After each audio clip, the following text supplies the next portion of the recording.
স্কুলে গিয়ে তোমরা কি করো? একটা ছেলে স্কুলে গিয়ে প্রায়ই তার শিক্ষকদেরকে প্রশ্নের পর প্রশ্ন করে অতিষ্ঠ করে তুলত। যন্ত্রণায় অতিষ্ঠ হয়ে শিক্ষকেরা ছেলেটার মায়ের কাছে নালিশ জানালো যে ছেলের মাথায় গন্ডগোল আছে, মানে পাগল। কিন্তু মা জানতেন এটা পাগলামো নয়, সবকিছু জানার অসীম আগ্রহ থেকেই তার ছেলে এমনটা করে। সেই ছেলেটার নাম টমাস আলভা এডিসন। বড় হলে যে হলো পৃথিবী বিখ্যাত বিজ্ঞানী। এডিসন সারা জীবনে প্রায় 1100টিরও বেশি জিনিস আবিষ্কার করেছেন, যা আর কোনো বিজ্ঞানীর পক্ষে এখন পর্যন্ত সম্ভব হয়নি। তোমার বয়স কত? এডিসনের বয়স যখন মাত্র 10, সেই বয়সেই তার আত্মমর্যাদা ছিল বেশ টনটনে।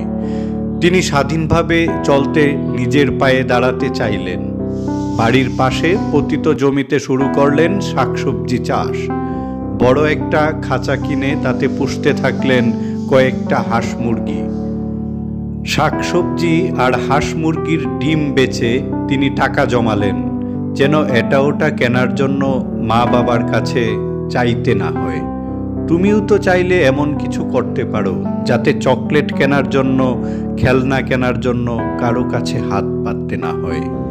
এডিসনের বাবা যথেষ্ট বড় লোক ছিলেন, তবু বালক এডিসন বাবার অনুমতি নিয়ে রেলগাড়িতে সংবাদপত্র বিক্রি ও খাবার বিক্রির চাকরি নিলেন। উদ্দেশ্য নিজের পায়ে দাঁড়ানো, নিজের শক্তির প্রতি আত্মবিশ্বাস তৈরি করা।